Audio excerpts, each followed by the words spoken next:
Testing. Good to go? Good to go?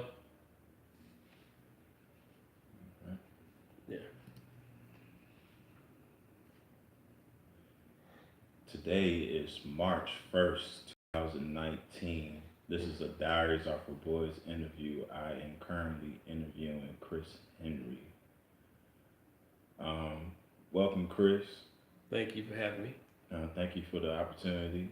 Um, Before I start off the questions, please do know that you can be vulnerable as possible. You can also be vague if there's any questions that you don't want to answer. You don't have to answer every question that I ask you. Hmm. If we need to pause or anything, if I'm stepping over a certain boundary, please let me know. I'm not a paparazzi. I'm not a, Hmm. Hmm. anybody for that matter. We just speaking heart for heart. Please do not be afraid to say anything controversial. I'm not here to judge you. Um, and I'll only be using short clips of your interview anyway for my music project coming up soon. Okay. All right. All right. So, please say your name. Chris Christopher Deshaun Henry. On YouTube it's Chris Judah, but Chris Henry. Instagram. Instagram Mm-hmm. is Chris Henry Author. And, With and Chris Health Factor is both. Yeah. okay. Where were you born? Uh, I was born in Cropper Hospital from South Fulton, Georgia, Metro of Atlanta. Uh, Born and raised in a little town called Palmetto, South Fulton, part of a little small town community, which is considered Palmetto, Fairburn, Union City, What county? Fulton County. Okay. What is your ethnicity? Black, Hebrew,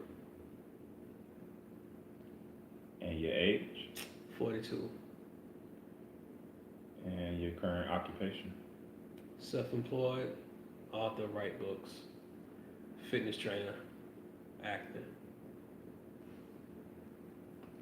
So, I always start these questions out with childhood, and I just wanted to get into a few things just so, um, just to understand you better.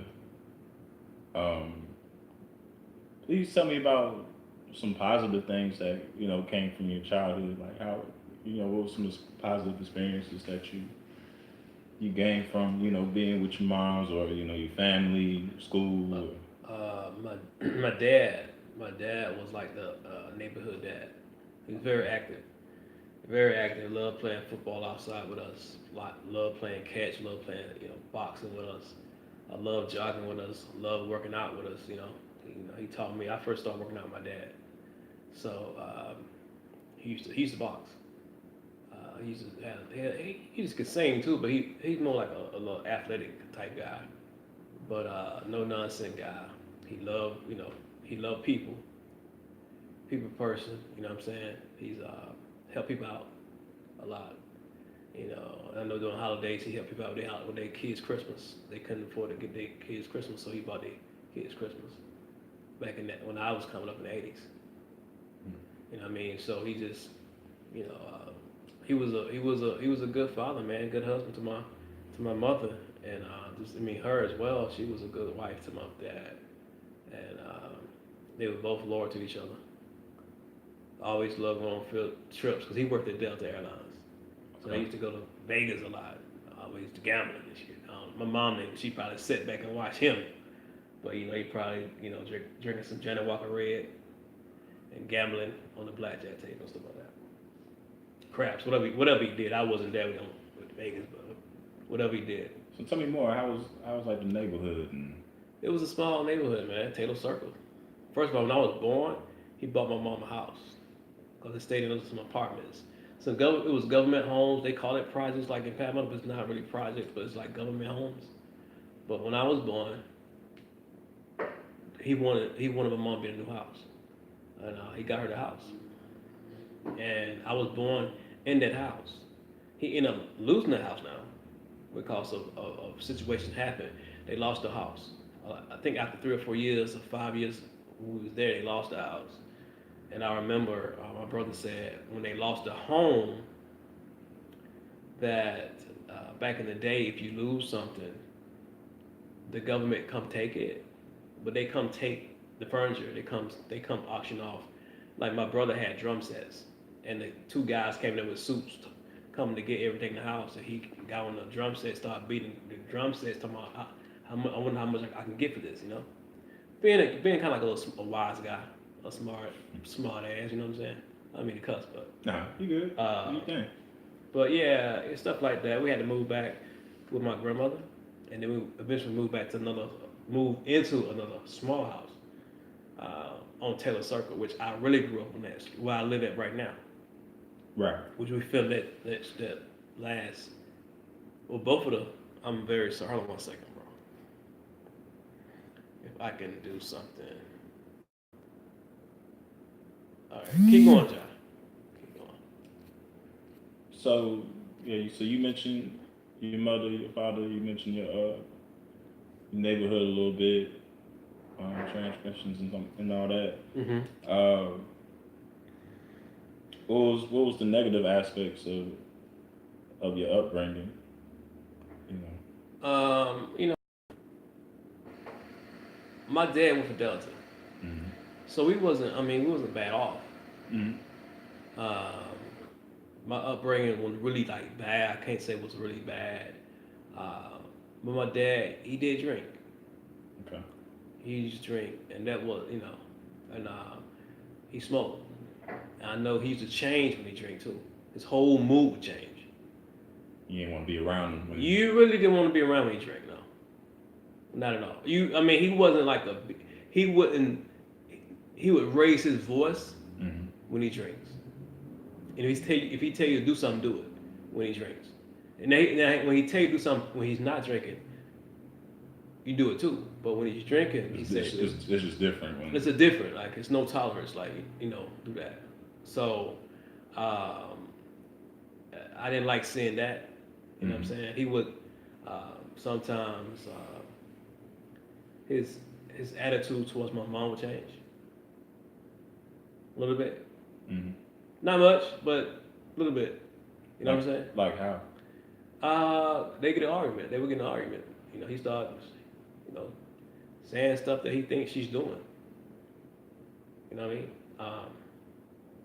Like, hey, you cheating on me? The hell, She like, what? No, Dad, you talking about, And he'd go like, damn it, stop lying, But he would never do nothing. He never touched her. You know what I mean? He never did that. But he was like, you drink, he just go off the handle, man. But I didn't like that part of it. That's why I don't drink. I didn't know that's why you didn't drink. No, now all my mom brothers drink. They used to get drunk and fight with knives back in the 70s with each other. They were drunks. She had my granddad, my mother, father was a straight alcoholic, literally alcoholic. Like he would get drunk and pass out 2 blocks down the street and come home the next morning. Now, that's a whole different ball game. But my dad, he was a manageable drinker. He won't fall out on the corner and come home. He'd come home and go to sleep. But my mom, dad, yeah, he would get drunk and he'll fall out in the woods somewhere and come back home the next day. My grandma, there's a story my grandmother told about my granddaddy got drunk and he got so drunk, there was some kids in the neighborhood jumped him and whooped up on him and left him there. And he came back home the next morning and he complained about grandmama. And she said, well, you should have had your black ass out there anyway. But that's my mom, man. My mother, Dorothy, Mama died. I don't know if you ever have is woman that you want to see, want to hear. Even before she died, man, she was always cracking jokes, and I miss my grandmother. That's the house I'm living at now. That's her house. Matter of fact, her dad built that house back in the early 1900s, and he was a car merchant back then. The only black country. Well, he was. His dad was a white guy Mm. who really raped his mother. Mm. So, um, so he changed his last name. So his dad, which was white, he didn't use his last name. He used somebody else's last name, which was Thurman, John Will Thurman, which my grandmother was named Dorothy Thurman before she married my grandfather, John White, which was an alcoholic.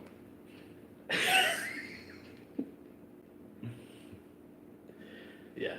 So, but yeah, I don't drink, man. I mean, I had a great upbringing. I mean, my dad, if I did something in elementary school, my dad came up there and looked at me and looked at the teacher, and I knew I was gonna get my butt whooped in front of the teacher. Chris, why you ain't do something? Chris, why you doing that? Chris, why you looking up under the teacher's dress at 10 years old? Why you smelling the teacher's shoes at 10 years old? What is the? Oh, you was curious. I was curious, man. At 10 years old, I'm like 11, you know. Yeah, Chris Henry's curious, man. My dad like, what the hell wrong with you? But I know behind closed doors, he's like, damn, that boy like me or something. But but he always made sure he came to the school, man. You know what I'm saying? Like some kids, some parents don't go. Now I know there's some fathers out there now that still go, that they will come to the school, right? But I'm gonna tell you, a lot of parents don't do that today. But he always made sure he came to the school. You know what I mean? But elementary school was cool. Field trips. Had one of my best friends was Sheldon Tutt. Like we still talk. He's my cousin as well. Like his grandmother and my granddad first cousin. So that's like my brother slash friend slash cousin. You know what I'm saying? So one of the main guys like I can name right now, man. Always been right there for me. My brother Kevin Henry, which is my little brother. He was like my they called us twins, because we looked alike. You know what I'm saying? So he was 3 years older than me. He played sports and stuff like that. We did a lot of things together. I hung out with his friends, I was just 3 years older than everybody from his clique, you know what I mean? 3 or 2 years older. I mean younger than all his people, when after elementary, it's so much I can talk about. After elementary school, there was Bear Creek Middle School in Fairmont, Georgia. Then it was Creekside High School. Yeah. And Creekside High School, when it first came out, it was the Rodney King incident going on. And it was a race fight broke out in LA because of the Rodney King verdict. It was also a race fight broke out at Creekside High School. I was at Back Creek. And the race fight, I know this black girl, man, a couple of white guys stumped her. She's pregnant. In the bathroom. From what my brother told me. But it was all out brawl, man. I ain't saying the white guys got the best of the brothers. I'm just saying that particular incident, a sister got jumped on while she was pregnant. It was a crazy, crazy time. That year, Creekside High School. Everybody that went to Creekside came from Tri-Cities, Banneker, Westlake, Tri-Cities, and other surrounding schools just to try out Creekside for that first year. They eventually went back to their school, but everybody when Creekside first came, a lot of people just wanted to get a taste of that, the taste of the action, how Creekside was, and it was a pretty cool school. But it was heated times. It was heated times, yeah. But I mean, my father, when I went to my first year at Creekside, after I went to Bear Creek, my father passed with cancer, throat cancer. You know what I mean? So at Waste Space Fair Hospital, he passed. I was at the hospital. I remember when I was in lunchroom on break, and my father had came home because he was okay doing chemotherapy, radiation, but he was doing chemo at home. But it was right when the Braves went to the World Series in 1991. So all his brothers were watching the game at our house in my dad's room. But his arm caught blood clots. So my mom, I remember her resting his arm on a pillow as he watched the game, as she brought him some water, something to drink, she said, Jerry, I gotta take you back to the hospital because your arm is swelling up, right? So after that, they went back to the hospital. He stayed there for a while. I remember going to the hospital room, peeping in at my dad. He had some food on there. There was some pudding. And I said, Dad, you gonna eat that? He like, no, I ain't gonna eat it. You want it? I said, yeah. He said, you can have it, man. He said, you know I gotta take care of my baby, right? I remember that clear as day, right? Mm. So after I left that day, a couple of days later, I think, we was, I think, I get, because it was like back in 1991. I don't remember him coming home that time. I think that was the last time he went to the hospital, if I ain't mistaken. But I know when we was in school at Creekside, I was in ninth grade, my brother's in 11th grade. And my Uncle Johnny had walked into the break room. And my heart stopped for a little bit. And my Uncle Johnny came and got me and Kevin and took us to the hospital. And him and my granddaddy Raymond, which is my dad's father, was both driving the car. I mean, you know, I think my granddad was driving, and my Uncle Johnny was whatever, which one. But so as we go into the hospital, the song by Simply Red, "I Keep Holding On" came on. I keep holding, and I was thinking about my dad keep holding on because he's on the machine. And every time that song come on, I think of that. You know what I mean? So we went to the hospital, saw him, and either that same night or the night after, Creekside played. It was a Friday night. Creekside playing football at Garwood Stadium in Fairburn. And we at the game. You know, kids playing the football, watching football game. I'm there. I'm in ninth grade. I'm around. I'm in the stands. And my Uncle Melvin came walking into the football game fast, and my heart stopped again. Like, oh, what this time? My Uncle Melvin told me your dad didn't make it. And you know, he was at the time my dad was 49 when he passed. I'm 42. I'm 7 years removed away from my dad being gone at 49. So a lot of things I'm going through right now. I think a lot. I think about him a lot. I think about myself. You know what I'm saying? Mm-hmm. When things ain't going right, stuff happening, I think about myself, man. You know what I'm saying? My mom tell me stuff that I do. She said, your dad used to do that too, Chris. She said, your dad used to always do that. I told him not to do it. You know, I didn't know.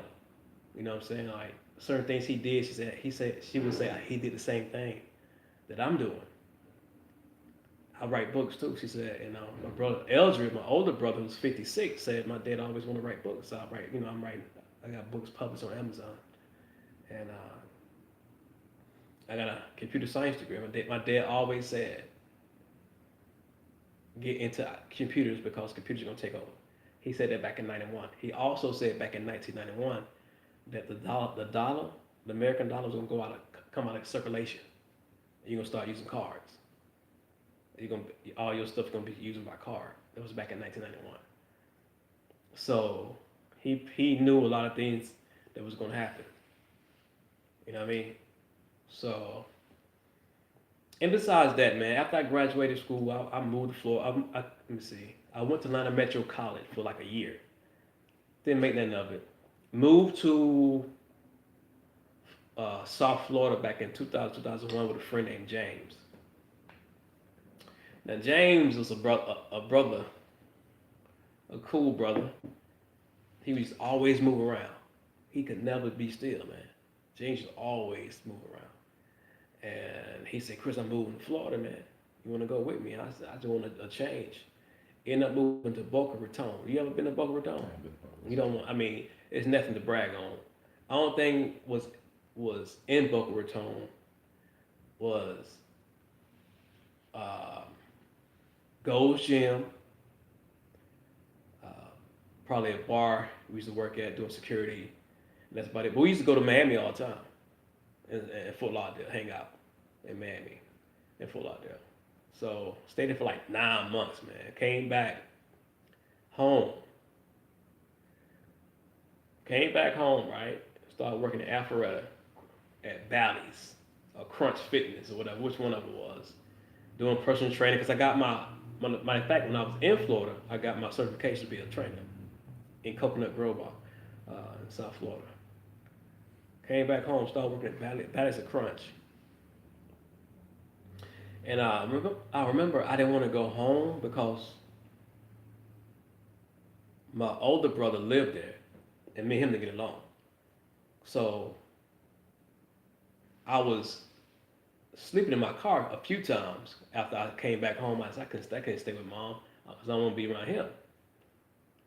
So I slept in my car a few times. My grandmother, Dorothy White, everybody called ain't died. She said, Chris, go to my house and stay with my house. It's a place that you can go stay at. So I did. So I got my stuff, went to a house, had my own house. Uh, and that was like crazy because I never had my own place like that. But the crazy part about that house was it was haunted, bro.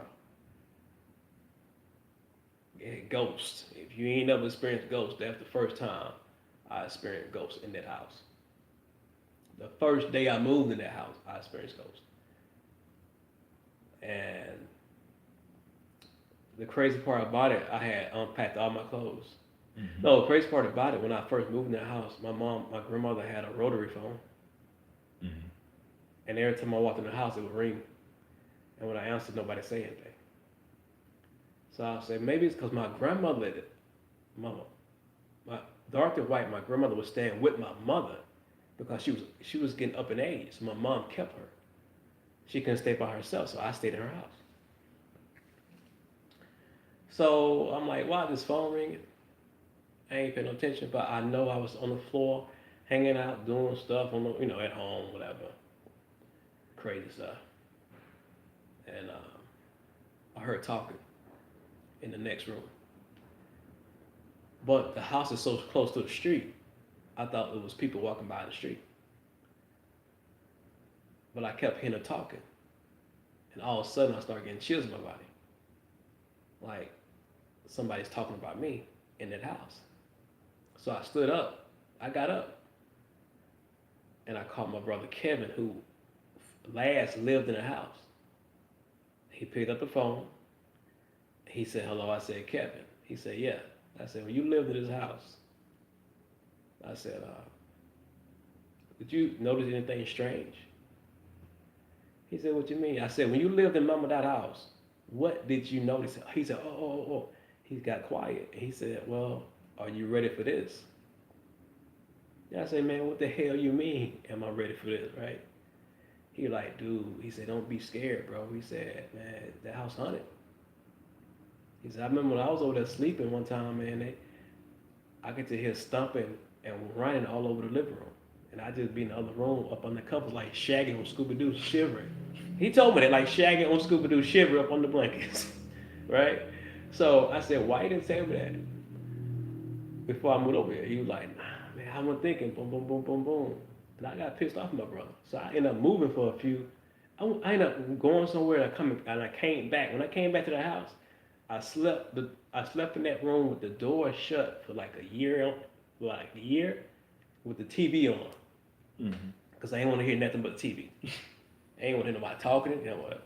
And to this day, stuff still happen. Some certain things still happen in the house.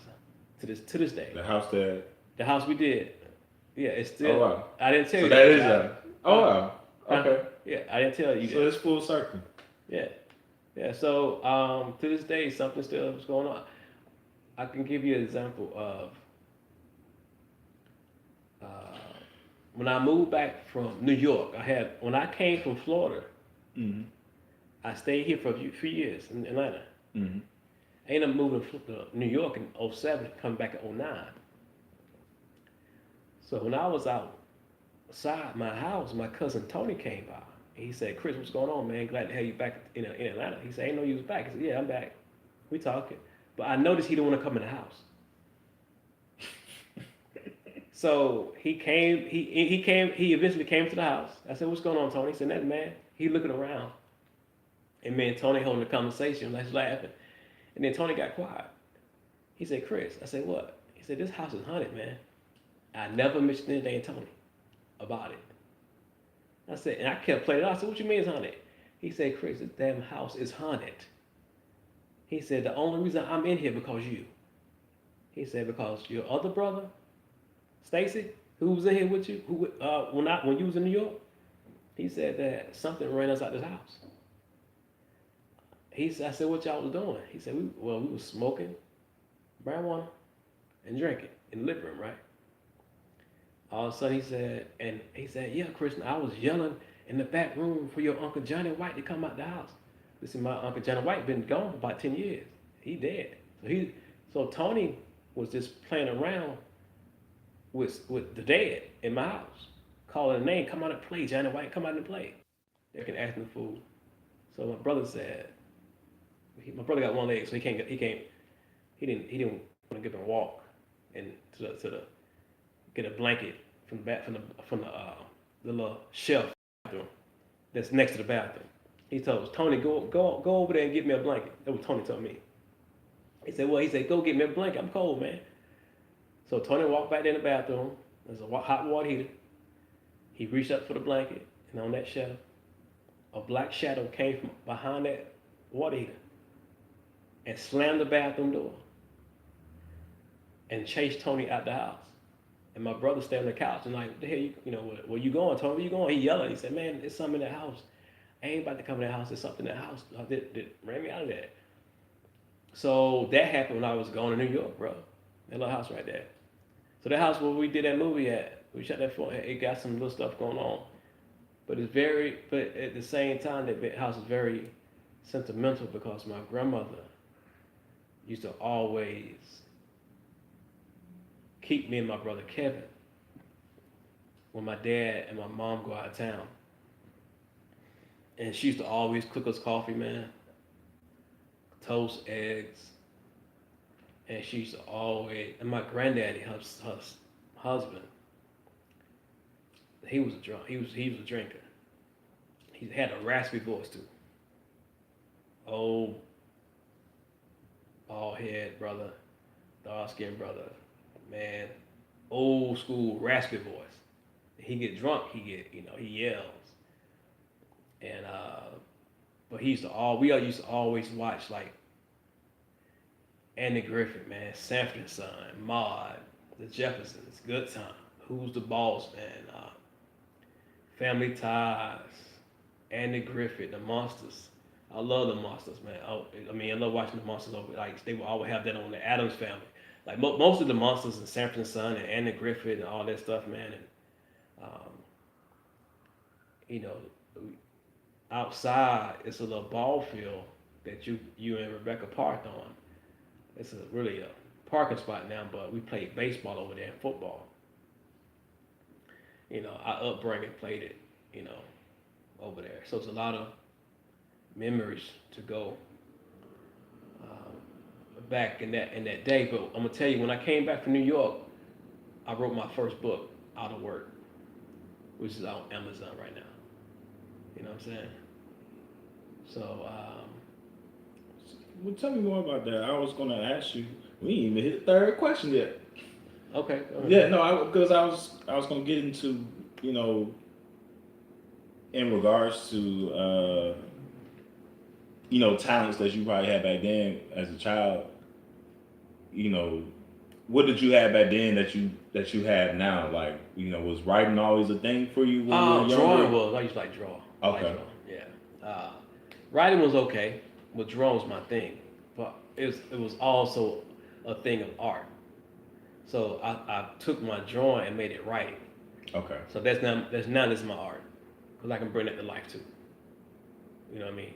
Like you bring your stuff to life with your short. What about comedy? I know you write comedy too. Yeah. Were you always the jokester, or were you? My brother Kevin was. I remember Kevin telling me a story. I swear, he was like, I was 9, he was 11, 12 years old, man. And that dude was so funny. And I'm like, he was before his time. Because my brother Kevin was so funny. People say I'm funny. My brother Kevin was so funny. you know how you used to crack jokes on each other in high school, or Joan. Mm. You can talk about my brother for 5 minutes straight and everybody laugh. He say one thing about you and everybody fall out. It's just taking one thing to say and everybody fall out, right? And it's like that's how funny he was. He was like a one hitter quitter with whatever he say. You know what I'm saying? So the comedy part of it, my dad was funny too, and my grandmother Dorothy Wright was funny. You know what I'm saying? So when I wrote Out of Work, which is 130,000 words, a novel, comedy, nonstop. You know what I'm saying? Of funny to me. You know what I'm saying? So, you know, now when I came back, my intention was to finish my other book, April's Promise, a mystery book. I still haven't finished that book yet. Out of Work was something I started after I came back from New York. I put that over April's Promise. I was working in the warehouse, man, and people was running back and forth to the time clock like zombies for a 30-minute break. That they had to go down the street, go to McDonald's, go to Burger King or whatever, Chick-fil-A, had to run, drive back, eating in the car before they come back. And I'm like, this can be a comedy, man. This is ridiculous. So I end up going home and writing that book that day. And I finished that book, man. My book, as a matter of fact, Tom Jones Morning Show got my book. Oh, nice. Yeah, matter of fact, I could have swore, this is the funny part about my book. When I seen Tom Jones at Publix off Camp Creek, I was heading somewhere. I was going somewhere, and they said, "Well, Tom Jones is here at Publix at Camp Creek." So I said, "And he gonna leave in a minute, and I'm headed that way." I said, "Let me stop by." I get in my car. Everybody else want to take pictures. I just want to ask him. I shook his hand. He was cool dude. He was a very cool down there dude, and asked him about my books and stuff. So I mailed him my books. And what happened was I made a mistake about that too, because when I finished Out of Work, I was so excited about it. It needed to be edited again, but I didn't. I had more mistakes in there, but I still mailed him my books.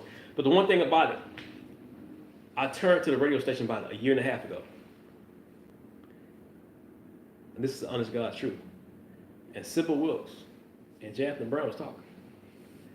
As I turned on the radio station, I heard her say, "Yeah, that's Grandma June." I heard Jonathan Brown, "Yeah, that's Grandma June." But they didn't keep talking. They went to the commercial. But Grandma June isn't Out of Work. She's one of the main characters, mother-in-law, in Out of Work. You know what I'm saying? So I didn't get to catch the whole thing. I'm like, did they say what I think they said? You know what I'm saying? But Tell me more funny experiences about your childhood, and that might have molded you to write what you write now, or there's something about your dad, your brother. Oh man.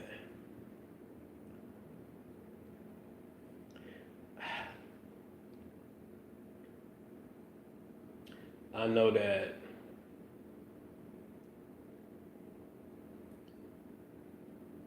it wasn't.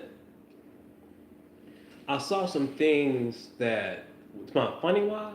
Just what? Yeah, funny, like something that's like you look back at it now, you just die laughing. You just I remember that. That was a good time. I remember one time. That was funny.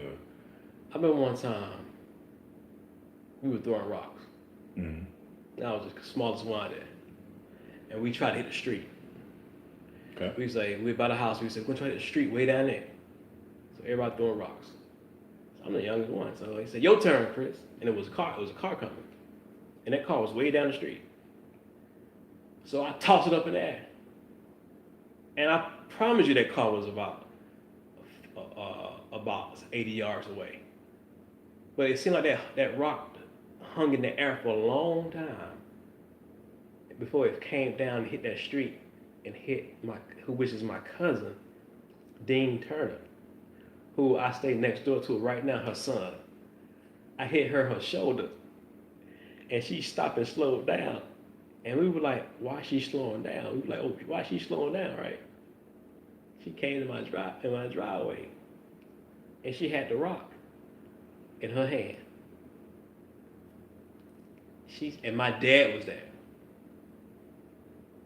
She said, and she went and told my dad. And I think it was Michael, either Tori, my brother Kevin, or Michael Lewis. But they were like, Chris threw that rock, and they told Kevin, makes it bad. Kevin would always take up for me though. He would always take the blunt sometimes. Always take the whatever. This time I don't think he did. So my dad, Dean said, somebody threw this rock, Jerry. So I knew my ass was whooped, right? Mm-hmm. He said, he looked at me, he said, I'm gonna let your mama handle this, right? Mm-hmm. And we looked at him while he walked in the house, and we were so shocked because my mom never whooped us. Mm. So it was always your dad. It's always my dad. So I knew I wasn't gonna get in trouble when she came, right? And she came, she said a few words, she might have yelled, but she didn't put her hands on me. Mm. You know what I'm saying? And I'll never forget that, man. And to this day, I wonder why. Like, my dad used to slap me for eating fast. Mm. Like, stop eating fast, damn it. He used to say that. Because I eat, like, too fast. Like, stop eating now fast. Like how you was with the drink I earlier? was a drink earlier, right? Yeah, you saw that? Yeah. He used to, like, fast, like, stop doing it. But for him not to do anything, and with that rock I hit, my cousin Dean went, and he said, I'm going to tell your mom. And inside, I was like, thank God you going to tell mama, because I know mama ain't going to do nothing. And that's something I'll never forget, man. I'll never forget that. I'll never forget that. But for what motivated me to write books, I want to do something different, man. I want to do something different than everybody. Not only from Palmetto, from my high school, I ain't saying I'm the only one that wrote books from Creekside. I'm saying that people as a whole ain't talking about doing no books. You know what I'm saying? Not like that. At that time, So I want to do something different and make it, not only write it, but make it funny. The whole way through. Because my brother Eldred my older brother read that book. He read it, he said, he kept reading it, he said, there's no way this book can be that funny all the way through. Because it was consistently funny. With, like I said, with 130,000 words. And my book Out of Work is about a brother named Lionel Thompson, who we all can relate to, who kissed butt for these two white CEOs of the company. They made him the plant manager of a warehouse. So he got this brand new warehouse from, and he's hiring all these people that need jobs, who's professionals who can't find jobs in their career. So they had to downgrade to a warehouse job and work with Lionel Thompson for little or nothing, with no benefits. So they end up getting a union together to get Lionel Thompson out of there. So it was all kind of hell breaking loose in the book Out of Work. But you just have to read it to see, you know what I'm saying? It's tons of characters in that book, man. Do you remember any tragedies from your childhood, like somebody passing away or somebody young? Yeah. I remember my granddaddy died in his sleep. My grandmother, Dorothy, ain't died. They call her. My granddaddy John White died in his sleep. I don't think I went to the funeral. My mom said she thought I went. I told her I didn't go. I stayed home because they told me to stay home. I didn't go to my Uncle Bobby. My Uncle Bobby died too. My Uncle Bobby died on my brother Kevin's birthday. Back in 87, 88, 89, whatever. And that was the first time I just, was experiencing death like that. My granddad, my Uncle Bobby, then my father in 91. Now I remember where I was when Marvin Gaye died as a kid. I think 82, 84. Oh man, how old were you? I was 8. Mm. and my grandmother was driving. My mom was driving. My grandma was in the car. Me and my brother Kevin, and it came on the radio that Marvin Gaye died. My mom got quiet. My grandma got quiet. Like Marvin Gaye just got killed by his father, and I was a kid, man, and I was shocked myself because I kind of knew as a kid who Marvin Gaye was. You know what I'm saying? That's how big of an impact he had on black culture, from the least to the greatest. You know what I'm saying? So, um, I remember stuff like that. You know. If you remember Marvin Gaye dying, I gotta ask you then, how was the Atlanta kidnappings? With Wayne Williams. Yeah, I always wanted somebody's perspective from that time frame. Because the only person I only asked is like my mom, and my mom was telling me one of her classmates actually ended up getting murdered. How old your mom? My mom was born in 1970, so she's 60. She's like 48. About, yeah. I'm gonna tell you about a friend named Jay after I tell you this, but I remember back in 82, 83, 84, when this stuff was going on, the same house that my dad, that I threw that rock at and hit my cousin, it was a street light on. So if you know anybody in Atlanta, every time in the evening time, your mom would tell you, it would be a saying. Even though Wayne Williams didn't do that, even though they blamed it on him because the Klan had something to do with behind that, my mom would say, y'all better get in this house. Wayne Williams gonna come out and get you. And we'd be terrified. It was the fear they put in our heart about this brother, who were really innocent, right? So, we was all, because we all, as kids, we all knew what was going on. We knew that these kids were getting snatched up at the time, right? So years later, man, my friend Jay told me that when him and his brother was going to school one day in the 80s, it was this van pulled by them. He went to school in DeKalb County. I think Jay was like 9 or 10, 11, his brother 13, 14, right? He said a van pulled up beside him, right? And his brother, the van door opened up, and the two white guys was in there, and they yelled, "Get in the van, get in the goddamn van, get your ass in the van, get in the van." And Jay, brother said, because Jay's name is Antoine, they call him Jay, Javon, whatever, but his name is Antoine. He said, "Antoine, run, Antoine, run, Antoine." They ran for their life, man. And these was the same time with Wayne Williams, bro. He experienced that, and they got out, and they survived this. You know what I'm saying? Yeah, I was hearing stories about how they still. Well, you believe Wayne Williams didn't do it. I know there's still like a huge debate of people's.